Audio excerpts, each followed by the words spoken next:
Ink-a-dink, ink-a-dink, ink-a-dink, ink-a-dink, ink-a-dink, ink-a-dink, ink-a-dink, ink-a-dink, ink-a-dink. Wow!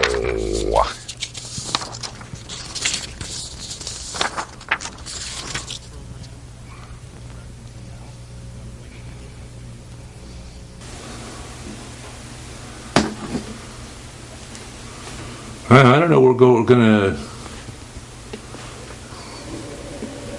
I don't know how we're gonna do this, Basil. I don't. It's kind of low budget, I guess. I understand that you wanna lead off the show and you want to continue our ventures and adventures into news. And screw Fox News. Here comes cat news. Okay, and who do we have? Who do we have lined up for today? I mean, what's the topic? Okay, yeah. Okay, Basil said,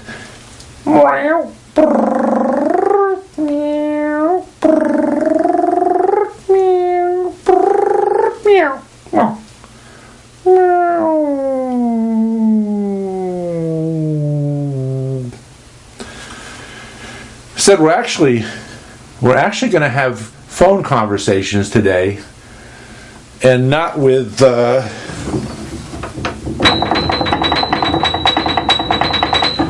guests from the hereafter, but we're actually going to have real live phone conversations with one of them being a good friend of the show, Marty Heiser.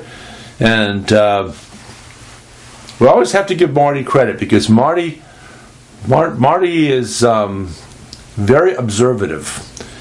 And in fact, it was Marty who, after doing this show, Basil BuddhaCat Presents,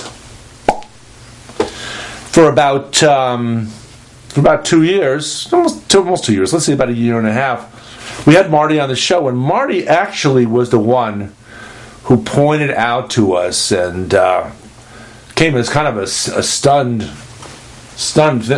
thing to me, but pointed out to us that the host of the show, Basil BuddhaCat, actually is no longer with us.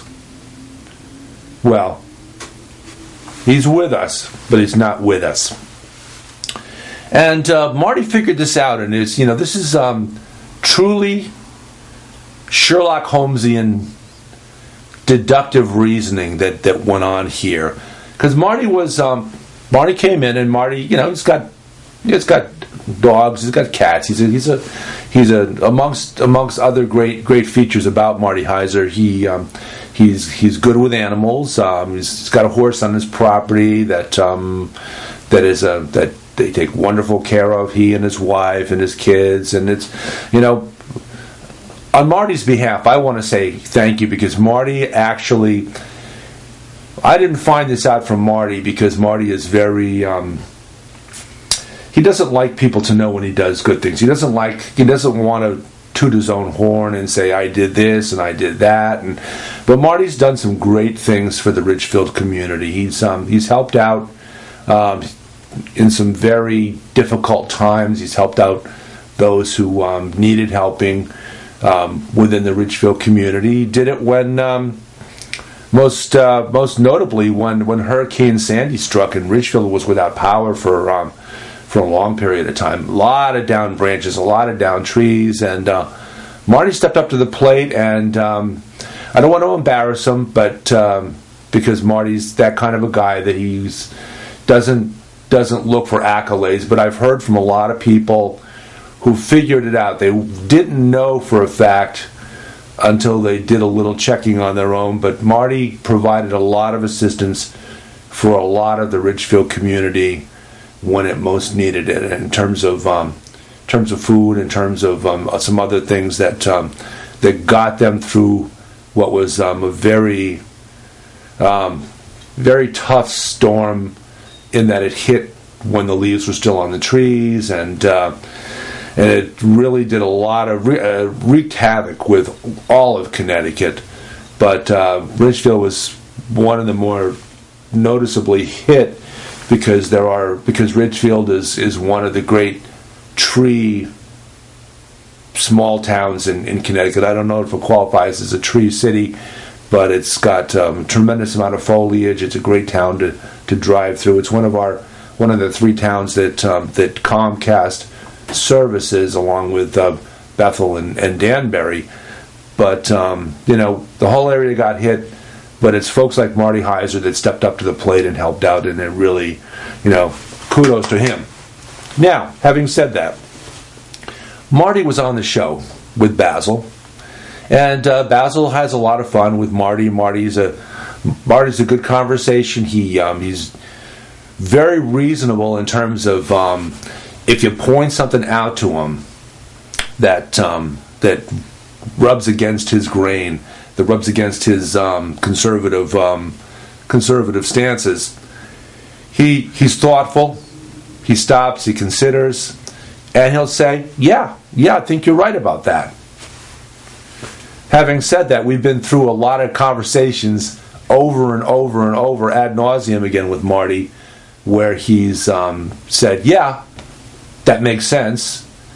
And then we'll see Marty a week, 2 weeks, a month later, and Marty's been back watching Fox News, and he's found that everything he agreed to, he's forgotten about, and that's understandable. I mean, he's got his point of view, and we respect that. He's a thoughtful person, as I say.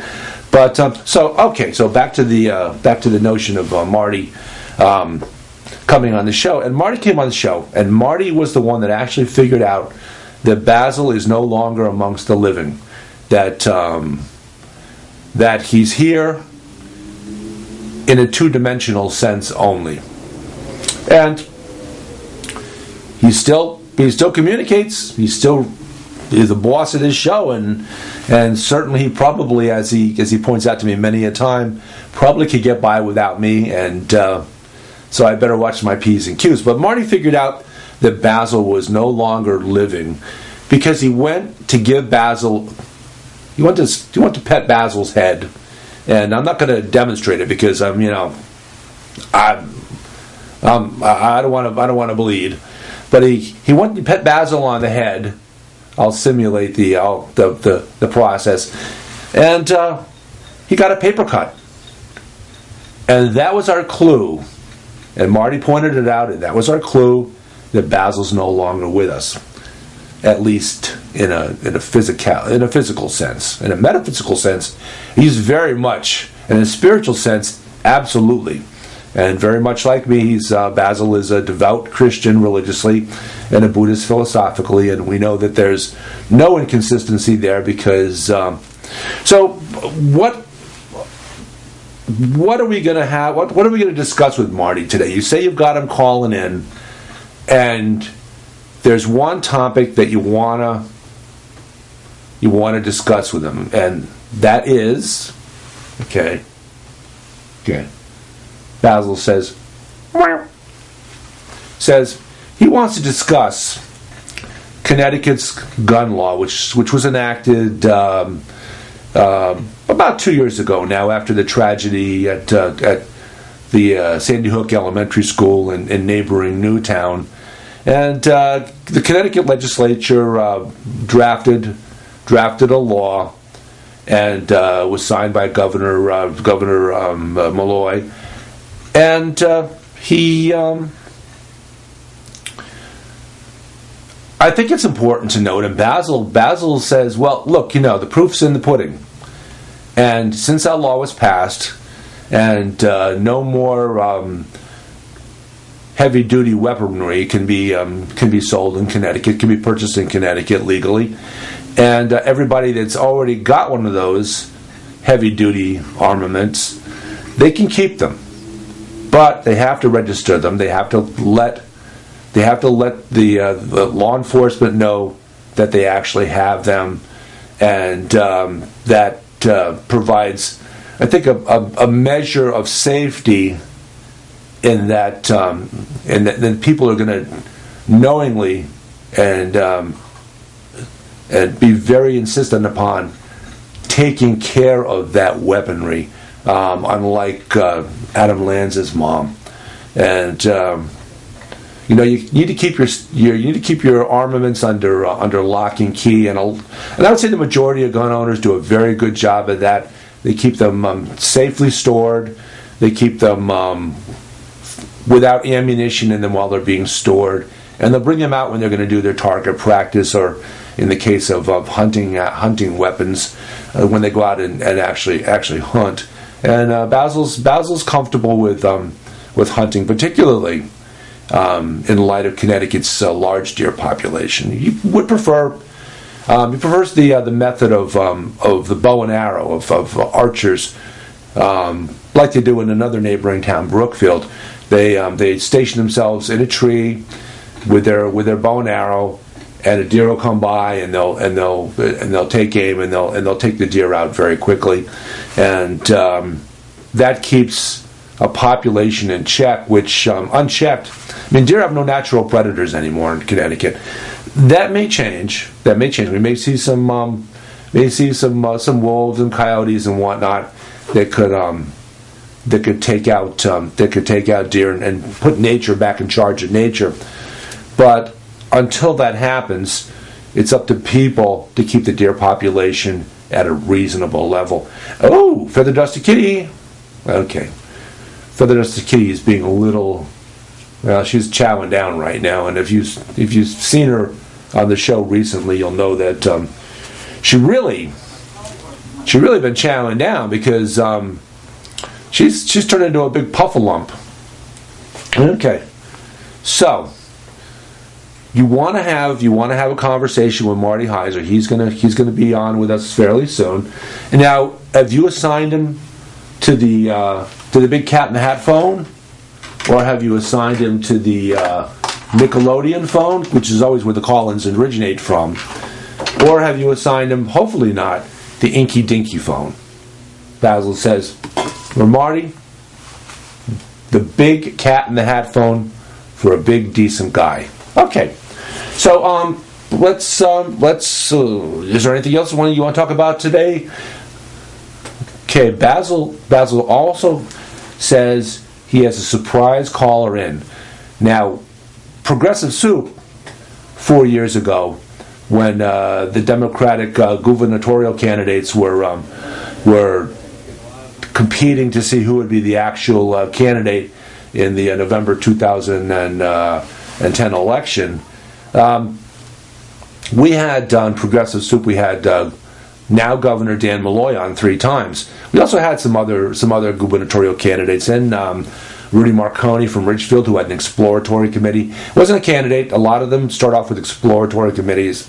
They get out there and they make their contacts and see what the reaction is, and see how people react to their views on issues. And Rudy Marconi was a candidate. We had him on. We had, and it's been 4 years now, so we had the first selectman of Fairfield at the time, and it'll come back to me. It's been 4 years, but we had him on a couple of times, not just talking about the governor's his consideration of running for governor, but also the storm we had back in 2010 that did a lot of devastation. We talked about how towns.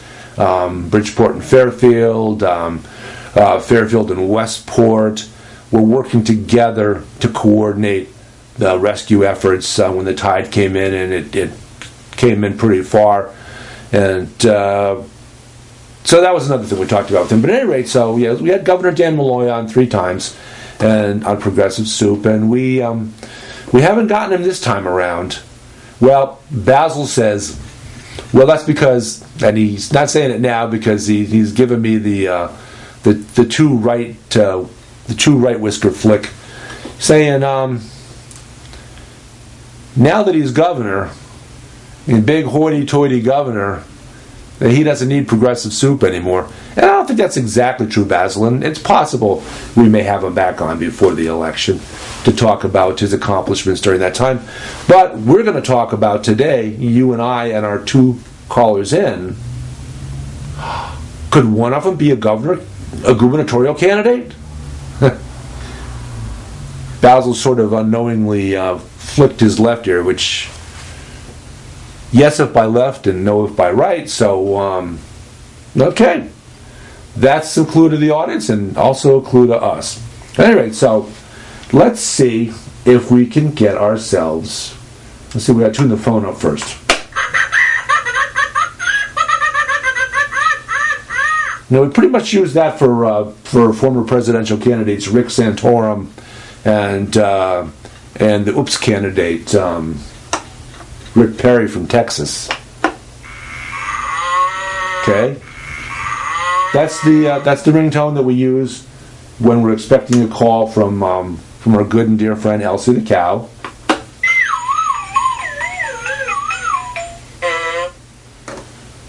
Okay, yep. How about? Well, that should be. I think that's the tone you're going to use when Marty. Oh, it is Marty. Okay, and he's on the Cat in the Hat phone. Good. Okay. Hey, Marty, how you doing? Okay, we're having a little audio difficulty in getting Marty's voice. It looks like it's not coming through. So what I'm going to have to do is I'm going to have to do some. Pass along what Marty has to say. Okay? I'll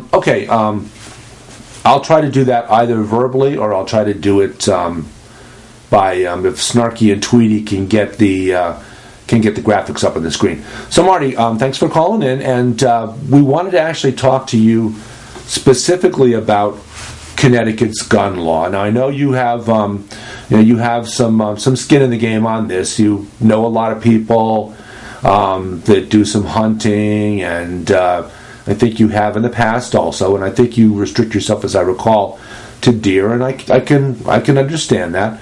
Basil can understand that too, because Basil's pretty okay with that at any rate. So here's the thought, and I want you to comment on it. Here's the idea that I'm going to put forth at Basil's request. Okay. Now, we've had a gun law in place in Connecticut for about 2 years now. The gun law that put some restrictions on some heavy-duty ammunition and makes people who already own those we'll call them weapons of mass destruction, because I think that's fair, because in the case of Sandy Hook, Adam Lanza killed 20 students and 6 teachers in less than 3 minutes, and left at least 3 bullet holes in each of them. So that's a pretty rapid fire weapon to accomplish that grisly statistic. So anyway, so what we're putting forth to you, Marty, and we'll let you comment on it. And we'll either, as I say, I guess Snarky and Tweety are okay with placing your remarks up on the screen. So here you go. Here's the premise. The premise is that we've had a law in place in Connecticut now for about 2 years. It's been in effect pretty close to that amount of time, and there have not been any more mass murders of the nature that we found and we saw in Sandy Hook. So our premise is what we're going to put forth to you is that law has had an effect, and a positive effect, in keeping our kids safe and keeping Connecticut residents safe. Okay. I want you to comment that. Okay, go ahead.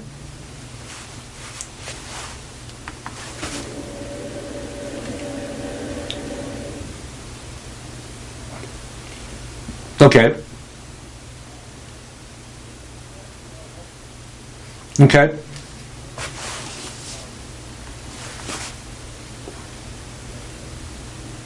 Okay, elaborate on that.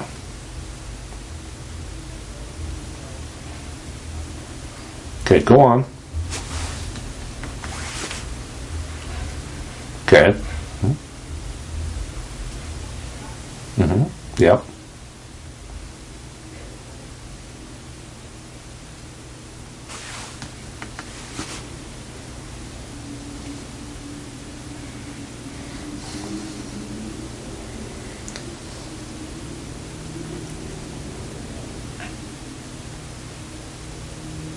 Okay.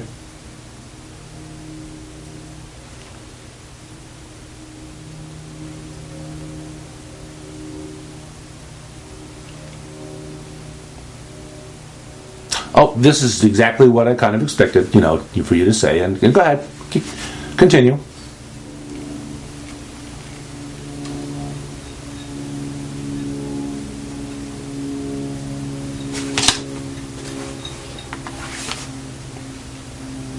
Yes.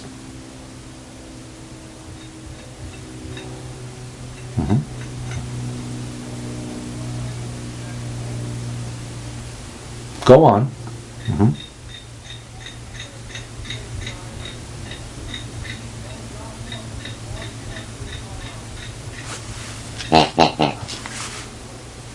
No, that's no.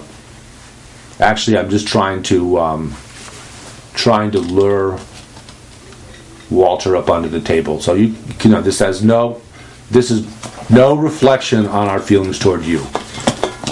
We have a lot of respect for you. Or before you were on the show, I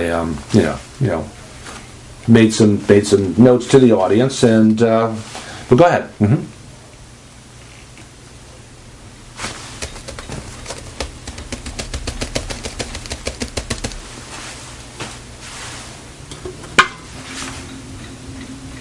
Okay.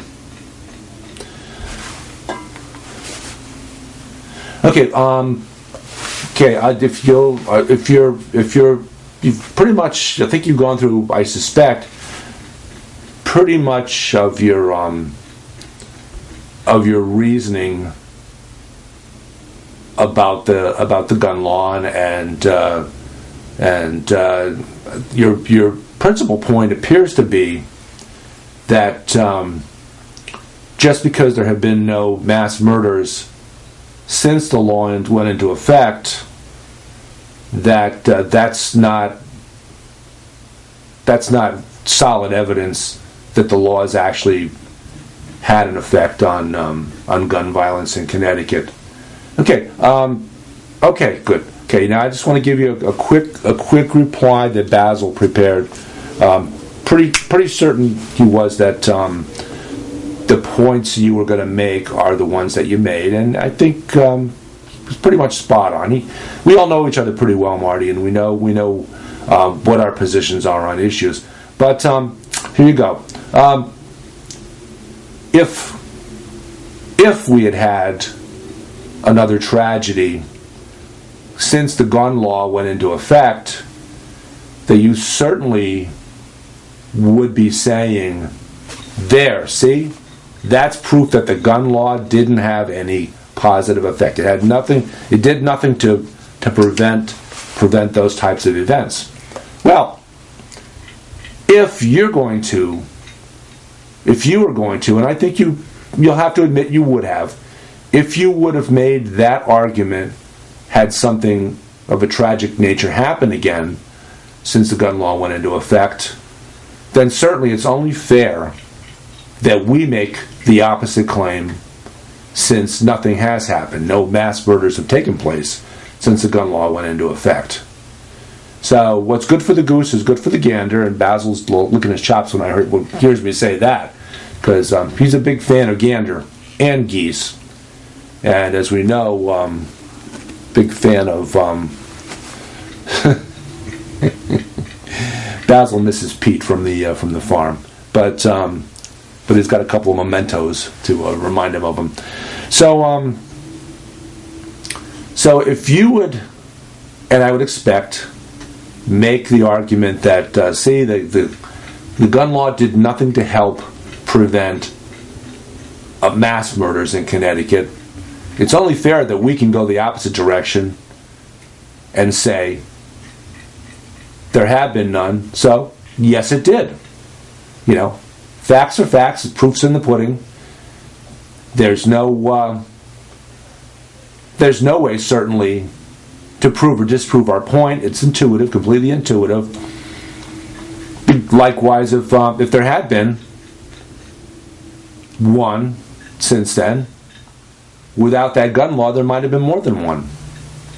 So, likewise, on the other side of the coin, since there haven't been any, we're going to make the claim, and I think it's a fair claim to make, that the gun law that went into effect, that the legislature passed and that Governor Malloy signed, has had a positive effect.